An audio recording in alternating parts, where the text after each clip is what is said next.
Hello, today we are continuing with our module 3 chemical cycles. അപ്പോൾ ഇത് രണ്ടാമത്തെ ക്ലാസ്സാണ് നമ്മൾ മോഡ്യൂൾ 3യുടെ. ഫസ്റ്റ് ക്ലാസ്സിൽ നമ്മൾ ബയോജിയോ കെമിക്കൽ സൈക്കിൾസ് എന്തൊക്കെയാണ്, അതിൻ്റെ ടൈപ്സ് ഏതൊക്കെയാണ് എന്നുള്ളതൊക്കെ നമ്മൾ കണ്ടായിരുന്നു. അപ്പോൾ അതിൽ ഇനി നമുക്ക് പഠിക്കാനുള്ളത് 5 ഡിഫറെൻറ്റ് സൈക്കിൾസ് ആണ്. Carbon, sulphur, nitrogen, phosphorus and hydrologic cycle. Okay, അപ്പോൾ ആ സൈക്കിൾസിലേക്ക് പോകുന്നതിന് മുന്നേ നമ്മൾ പറഞ്ഞായിരുന്നു 2 തരം ബയോജിയോ കെമിക്കൽ സൈക്കിൾസ് ആണുള്ളത്, ഗേഷ്യസ് സൈക്കിളും സെഡിമെൻ്ററി സൈക്കിളും. ഗേഷ്യസ് സൈക്കിൾ എന്ന് പറഞ്ഞാൽ the main reservoir of nutrients is the atmosphere and the ocean.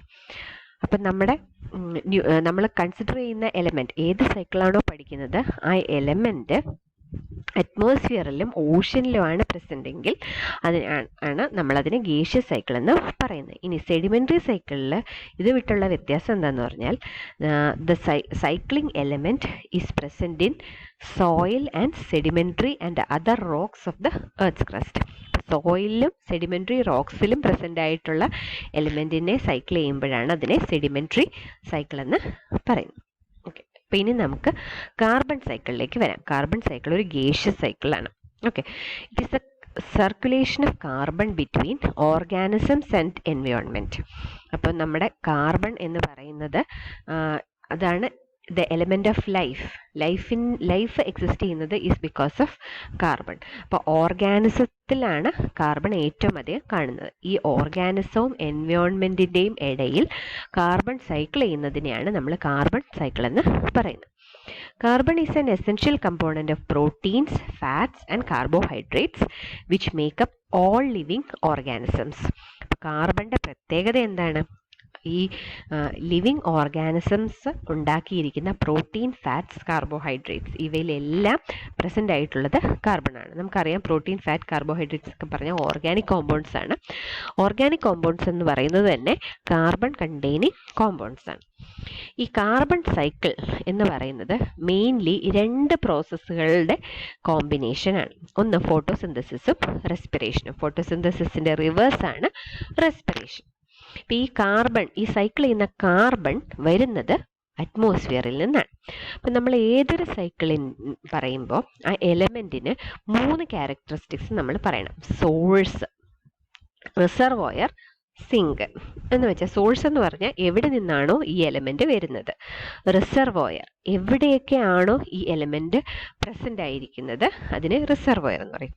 Zinc, ഈ എലമെൻറ്റ് സൈക്കിൾ ചെയ്യുന്നില്ലെങ്കിൽ എവിടെ പോയി സെഡിമെൻ്റ് ചെയ്യും, അതിനെയാണ് നമ്മൾ സിങ്ക് എന്ന് പറയുന്നത്. അപ്പം ഓരോ സൈക്കിളിനും, ഓരോ സൈക്ലിംഗ് എലമെൻറ്റിനും 3 ക്യാരക്ടറിസ്റ്റിക്സ് നമ്മൾ പറയണം. Source, reservoir and sink. Okay, അപ്പം അറ്റ്മോസ്ഫിയറിക് കാർബൺ ഡയോക്സൈഡ് ആണ് കാർബണിൻ്റെ സോഴ്സ്. എല്ലാ കാർബണും വരുന്നത് അറ്റ്മോസ്ഫിയറിക് കാർബൺ ഡയോക്സൈഡിൽ നിന്നാണ്. ഓക്കെ, ഇനി എന്താണ് ഈ കാർബൺ സൈക്കിളിൻ്റെ importance?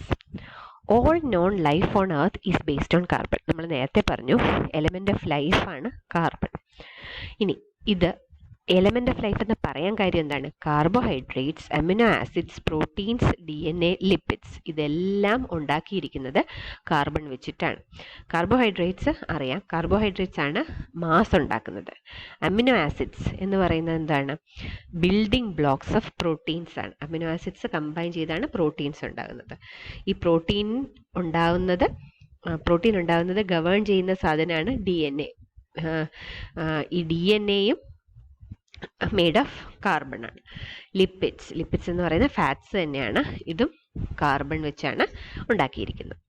Carbon dioxide plays a vital role in balancing the energy and traps a long wave radiations from the sun. Therefore it acts as a blind. ഈ carbon ഡയോക്സൈഡിൻ്റെ പ്രത്യേകത എന്താണെന്നാണ് ഇപ്പം പറയുന്നത്. നമ്മൾ ഗ്രീൻ ഹൗസ് ഇഫക്റ്റ് ഒക്കെ പഠിച്ചിട്ടുണ്ട്.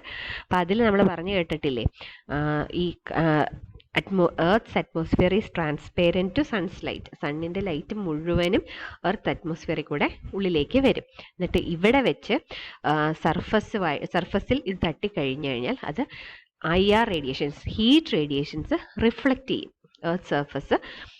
IR റേഡിയേഷൻസ് റിഫ്ലക്റ്റ് ചെയ്യും. ഈ റിഫ്ലക്റ്റ് ചെയ്യുന്ന IR റേഡിയേഷൻസ് അല്ലെങ്കിൽ ഹീറ്റ് റേഡിയേഷൻസിനെ ഭൂമിയുടെ ഉള്ളിൽ തന്നെ നിലനിർത്തുന്നതാണ് ഈ കാർബൺ ഡയോക്സൈഡിൻ്റെ ലെയർ. അപ്പോൾ കാർബൺ ഡയോക്സൈഡിൻ്റെ ലെയർ എന്ന് പറയുന്നത് it acts as like a blanket over the planet. ഒരു പുതപ്പ് പോലെയാണ്. ഈ പ്ലാനറ്റിൻ്റെ ചൂട് നിലനിർത്താൻ ഏറ്റവും അധികം ഹെൽപ്പ് ചെയ്യുന്ന ഒരു സാധനമാണ് കാർബൺ ഡയോക്സൈഡ്. ഓക്കെ, അപ്പോൾ ഈ കാർബൺ സൈക്കിൾ ഡിസ്റ്റർബ്ഡ് ആയാൽ എന്ത് സംഭവിക്കും? ഡിസ്റ്റർബ്ഡ് ആയാൽ കാർബൺ ഡയോക്സൈഡിൻ്റെ എമൗണ്ട് വേരി ചെയ്യും. അപ്പം അതുകൊണ്ട് ഉണ്ടാവുന്നത് എന്താണ്? It will result in serious consequences such as climatic changes and global warming. ഇപ്പം ഈ ക്ലൈമറ്റ് ചേഞ്ച് ചെയ്യാനും ഗ്ലോബൽ വാർമിങ്ങിനും ഒക്കെ കാർബൺ ഡയോക്സൈഡിൻ്റെ എമൗണ്ട് വളരെ ഡിറ്റർമിനിങ് ഫാക്ടറാണ്. ഇനി നമ്മൾ പറഞ്ഞല്ലോ, ഓരോ എലമെൻറ്റിനും സോഴ്സ് പറയണം, സിങ്ക് പറയണം, റിസർവോയർ പറയണം. നമ്മൾ സോഴ്സ് പറഞ്ഞായിരുന്നു. സോഴ്സ് ഏതാണ്? Atmospheric carbon dioxide. ഇനി റിസർവോയേഴ്സ് ഏതൊക്കെയാണ്? There are 5 major reservoirs of carbon: atmosphere, terrestrial biosphere, oceans, ocean sediments and the earth's interior. Atmosphere നമ്മൾ പറഞ്ഞു, കാർബൺ ഡയോക്സൈഡ് അവിടെ ഉണ്ട്. ടെറസ്ട്രിയൽ ബയോസ്ഫിയർ എന്ന് പറഞ്ഞാൽ എന്താണ്? ഭൂമിക്ക് മുകളിലുള്ള ആ ലെയർ ഓഫ് ബയോമാസ് എന്ന് പറഞ്ഞാൽ പ്ലാന്റ്സ് ആൻഡ് ആനിമൽസ്. ഈ ടെറസ്ട്രിയൽ ബയോസ്ഫിയർ കാർബൺ കൊണ്ടാണ് ഉണ്ടാക്കിയിരിക്കുന്നത്, അല്ലേ? പ്ലാന്റ്സ് ഒക്കെ ഉണ്ടാക്കിയിരിക്കുന്ന കാർബൺ കൊണ്ടാണ്. അതേപോലെ തന്നെ ലൈഫ് മൊത്തം ഉണ്ടാക്കിയിരിക്കുന്നത് കാർബൺ വെച്ചിട്ടാണ്. അതുകൊണ്ട് ടെറസ്ട്രിയൽ ബയോസ്ഫിയർ തന്നെ കാർബണിൻ്റെ റിസർവോയറാണ്.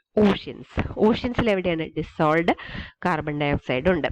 അപ്പം അത് reservoir of carbon dioxide. Ocean sediments, ഓഷ്യൻ്റെ അടിയിൽ, ഓഷ്യനിലുള്ള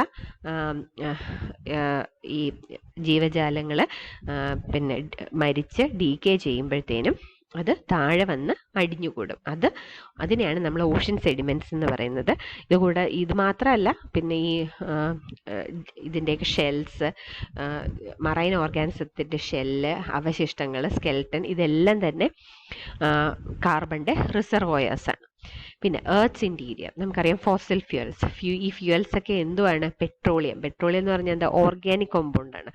ഓർഗാനിക് കോമ്പൗണ്ട് എന്ന് പറഞ്ഞാൽ it is made of carbon. അപ്പോൾ earth's interior is also made up of carbon. അപ്പം ഇതെല്ലാം കാർബണിൻ്റെ റിസർവോയേഴ്സ് ആണ്. ഇനി നമുക്ക് കാർബൺ സൈക്കിൾ എന്തൊക്കെ സ്റ്റെപ്സ് ആണ് ഇൻവോൾവ് ആയിട്ട്? നമ്മൾ നേരത്തെ പറഞ്ഞു, ഫോട്ടോസിന്തസിസിൻ്റെയും റെസ്പിറേഷനുമാണ് the main processes taking place in carbon cycle.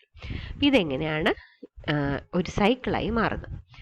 Carbon present in the atmosphere is absorbed by plants for photosynthesis. അപ്പോൾ ആദ്യം പറയേണ്ടത് എന്താണ്? Carbon is present in the atmosphere in the form of carbon dioxide. This carbon dioxide is absorbed by plants for photosynthesis. Okay, അപ്പോൾ ഫോട്ടോസിന്തസിസിൽ എന്താ സംഭവിക്കുന്നത്? Plants സൺലൈറ്റിൻ്റെ പ്രസൻസിൽ ക്ലോറോഫില്ലിൻ്റെ സഹായത്തോടു കൂടി carbon ഡയോക്സൈഡും വാട്ടറും കൂടെ കമ്പൈൻ ചെയ്ത് കാർബോഹൈഡ്രേറ്റ്സ് ഉണ്ടാക്കുന്നു. These plants are then consumed by animals and carbon gets bioaccumulated into their bodies. അപ്പോൾ പ്ലാന്റ് ഉണ്ടാക്കിയ കാർബോഹൈഡ്രേറ്റ് കഴിക്കുന്ന ആനിമൽസിൽ ഈ കാർബൺ അക്യുമുലേറ്റഡ് ആകുന്നു. These animals and plants eventually die and upon decomposing carbon is released back into the atmosphere. Okay, അപ്പോൾ നമ്മൾ ഈ carbon ശരീരത്തിൽ എത്തിക്കഴിഞ്ഞാൽ അത് റെസ്പിറേഷൻ നടക്കും. റെസ്പിറേഷൻ വഴി ഈ കാർബൺ ഡയോക്സൈഡായിട്ട് പുറത്തേക്ക് പോകും. ഒരു സ്മോൾ എമൗണ്ട് കാർബൺ ഡയോക്സൈഡ് പുറത്തേക്ക് പോകും. ഇനി ഈ പ്ലാന്റ് മരിക്കുമ്പോൾ എന്താ സംഭവിക്കുക? It no longer releases carbon dioxide. അപ്പോൾ ഇതിൻ്റെ ഉള്ളിലുള്ള ഓർഗാനിക് മാറ്റർ സ്റ്റാർട്ട്സ് ഡീക്കേയിങ്. അപ്പോൾ ഡീക്കേ ചെയ്യുന്നത് അനേറോബിക് ആകാം, എയറോബിക് ആകാം. ഈ രണ്ട് പ്രോസസ്സ് വഴിയും കാർബൺ ഡയോക്സൈഡ് അല്ലെങ്കിൽ ഓക്സൈഡ്സ് ഓഫ് കാർബൺ പുറത്തേക്ക് വരുന്നു.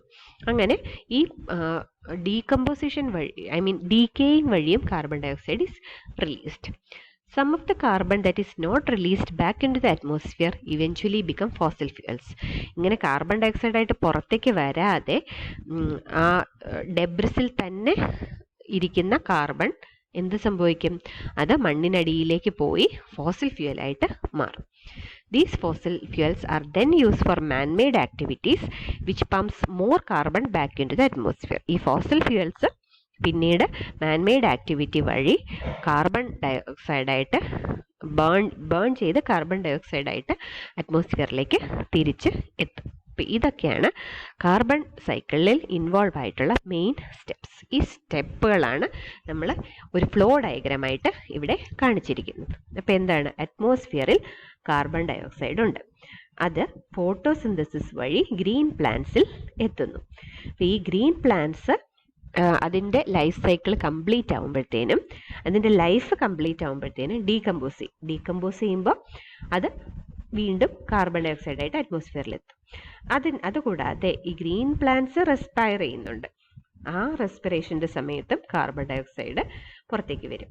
ഗ്രീൻ പ്ലാന്റ്സ് ഉണ്ടാക്കുന്ന കാർബോഹൈഡ്രേറ്റ്സ് കുറച്ച് അവർ തന്നെ ഉപയോഗിക്കും. എന്തിനാണ്? അതിൻ്റെ എനർജിയുടെ നീഡ്സിന് വേണ്ടി. അപ്പോൾ കാർബൺ ഡൈ ഓക്സൈഡ് പുറത്തേക്ക് വരും.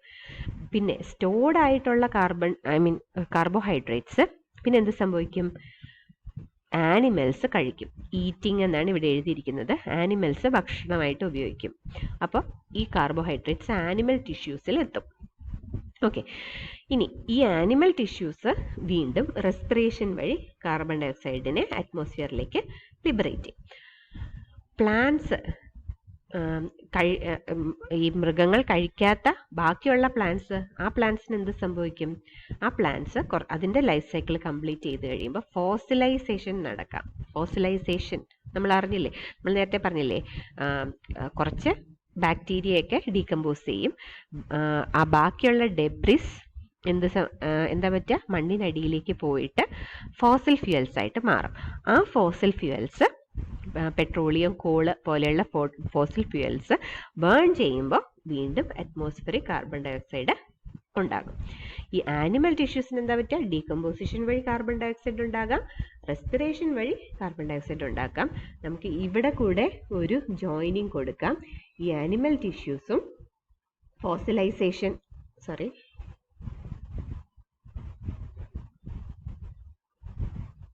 ഇവിടെ ഫോസിലൈസേഷൻ, ആനിമൽ ടിഷ്യൂസിന് ഫോസിലൈസേഷൻ പോസിബിൾ ആണ്.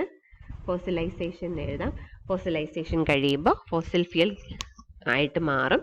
അത് വീണ്ടും കമ്പസ്റ്റൻ വഴി അറ്റ്മോസ്ഫിയറിക് കാർബൺ ഡൈ ഓക്സൈഡായിട്ട് ഈ അറ്റ്മോസ്ഫിയറിലെത്തുന്ന കാർബൺ ഡൈ ഓക്സൈഡ് വീണ്ടും ഈ സൈക്കിൾ കണ്ടിന്യൂ ചെയ്ത് ഗ്രീൻ പ്ലാന്റ്സിലും അതിൽ നിന്ന് ആനിമൽ ടിഷ്യൂസിലും അവിടെ നിന്ന് റെസ്പിറേഷൻ വഴി കാർബൺ ഡൈ ഓക്സൈഡ് പുറത്തേക്ക് വരുന്നു.